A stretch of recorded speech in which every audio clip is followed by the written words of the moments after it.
you didn't know, now you know. There's a lot going on in Nigeria. I just came across a video of a lady in Nigeria saying how she envies us as South Africans.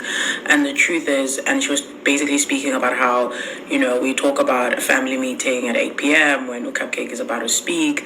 And we talk about how we can take it to the streets and in a way that's safe and so forth.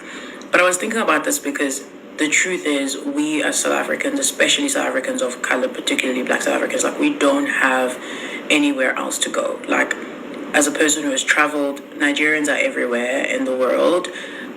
They leave Nigeria to go to other countries. Sometimes, most of the time, just to seek better or greener pastures, right? I don't think South Africans, especially South Africans of color, share that same sentiment about South Africa. Like, we don't want to leave. Not just because we don't have anywhere else to go, but because we genuinely do not want to leave. Like, we will stay to make this country great. We will fight if it means. I mean, we saw what happened just this Friday with the Purple Movement. So I think that's the other thing. It's like the love for our country, the passion for our country. Not to say that Nigerians don't love their country, because I would argue that they are one of the most prideful, in a good way, prideful countries in Africa as well. But I think they just don't have that same drive, that same fight when it comes to sticking it up and fighting for their country. Like, if anything, the people that could change the situation of Nigeria are the ones that leave Nigeria. They go to America, they go to England and all these places. And maybe it's because they also, self-preservation. Like, they don't want to die for a cause that maybe necessarily don't have to die for, because in Nigeria, unfortunately, you can get killed. We've seen what's transpired in the last year and the year before and over the years, right? And so I think people need to understand that, like, as South Africans, we feel like we don't have any other choice but to stick it out. Like, we will fight because there's nowhere else to run to. Like, it's not just straightforward. If we don't fight, then that's it. It's the end of us. So this is our home, man. This is our home. Like, if anything, South Africans are returning home, It reminds me of that song, ethi noma ngabe izindlu zodaka kusekhaya la, noma ngabe izindlu ezine-corruption, noma ngabe izindlu ezinobugebengu, at the end of the day kusekhaya. I envy you, South Africans, even as a country. Yes, but let me tell you why. When there is an issue in your country, I've noticed, before you know, everybody is saying the president is calling for family meeting. Let's gather by 8 o'clock, SABC. Everybody, like, the people wants to hear what the president wants to talk about. He might not say the exact thing that the people want to hear, everybody. But for the fact that he appears on the national TV to at least talk about the issue is a plus. But you see where I am coming from. Days now, school children were kidnapped right inside the school premises. Inside the school premises. We've not heard anything from our president. No press release. There's nothing. Rather, he has traveled to South Africa for the summit. That is the normal thing. Anytime there's an issue, he never talk about it. We've never heard him called for family meeting. Like, there is nothing, he never talk about it. We only hear what is being said on the national newspaper. Like, that is how we know what is going on in Nigeria. We don't know anything from the president. That is the normal thing. That is the country that we live in. That's why I said I envy you, South Africans. The president, your president might not say the exact thing that you people want to hear. But for the fact that he even appear on the national TV to at least talk about it is a plus. Yes. Why someone is looking at me in the eye, right? Their last name is Marondera, right? And they're telling me that they're South African and that they don't associate with Zimbabwe. When did this start? Because I swear there was a TikTok that was saying, you're not Zim and South African. You're just Zim. And that's okay. You're not Zim and Jamaican. You're just Zim. And that's what? That's okay. I can understand that you want to claim South Africa because of the South African accent. Look, I get it. I understand, right? I trust me. But your last name is Marondera. Your first name is Tinokwashe. And you're telling me that you're not Zimbabwean, you're just South African.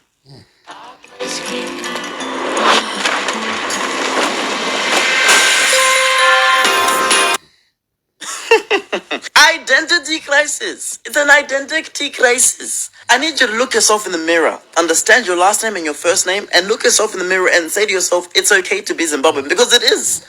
the shortest I would say. Nigerians always call South Africans lazy. They always say South Africans are getting free grants from their government. South Africans are getting this and this and that from their government.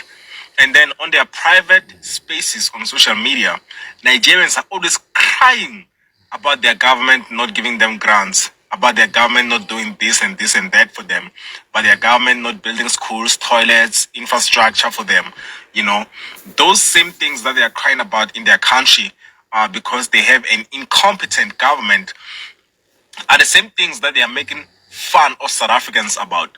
It's just so crazy because this tells me that Nigerians want to be South Africans so bad.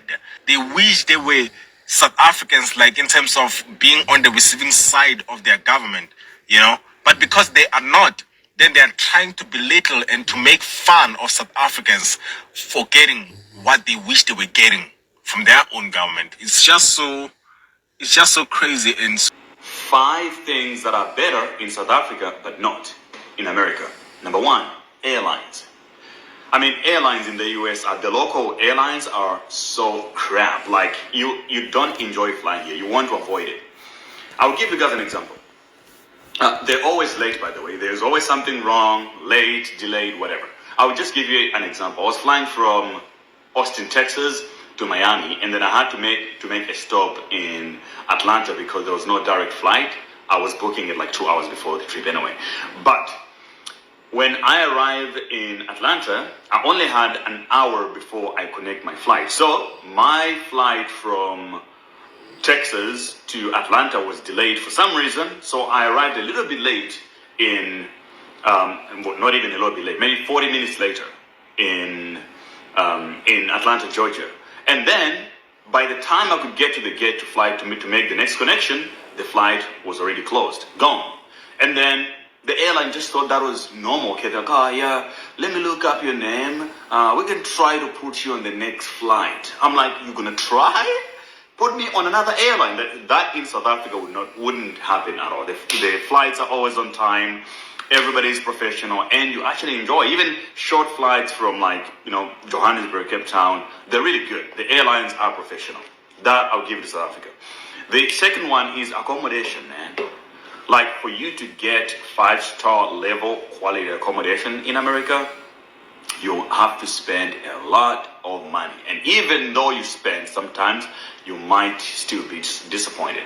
Whereas in SA, it's like if you really spend top dollar, you're guaranteed to get really good quality accommodation, good hosts, and everything is just so much better.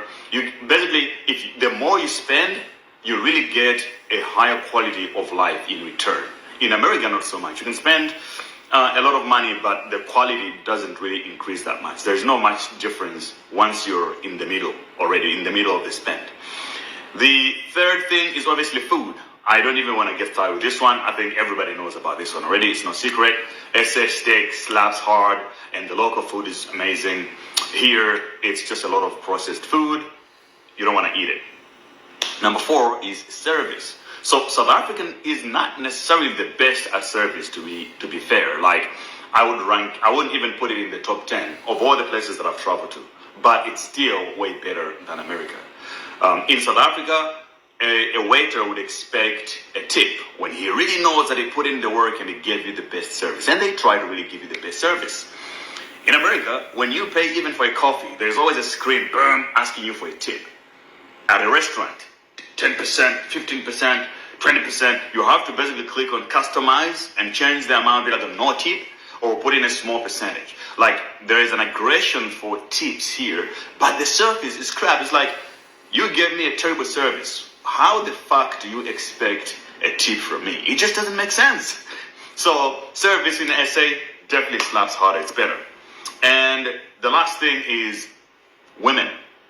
Everybody knows that South African women are very popular for being very beautiful and all that. Much healthy as well. People are a lot more healthy in South Africa. So that's another thing. South African women are very, very beautiful. So if you're in SA, and if you're a guy, you can attest to this. When you land there, you just know, man, it's good vibes. From the airport, from the... Honestly speaking, if you have watched up to this moment, you will understand that a lot of African countries are envying South Africa because of their achievements, the way their country is being arranged. If not for the illegal foreigners and undocumented one who want to spoil South Africa, South Africa is far better than most of African countries. Let me use example my own country, Nigeria. No, no, no, no, no. You cannot use it to compare South Africa. You hear from other people, even Zimbabwe, all those other countries, that they are envying South Africa. Honestly, South Africa is a good place that people need to live. Yes, what do you think under the comment section? Please share your opinion, your thoughts. Let know what you think in the comment section. Thank you for watching. Don't forget to subscribe. I will see you all in my next video. Don't forget that this is Ijoma TV.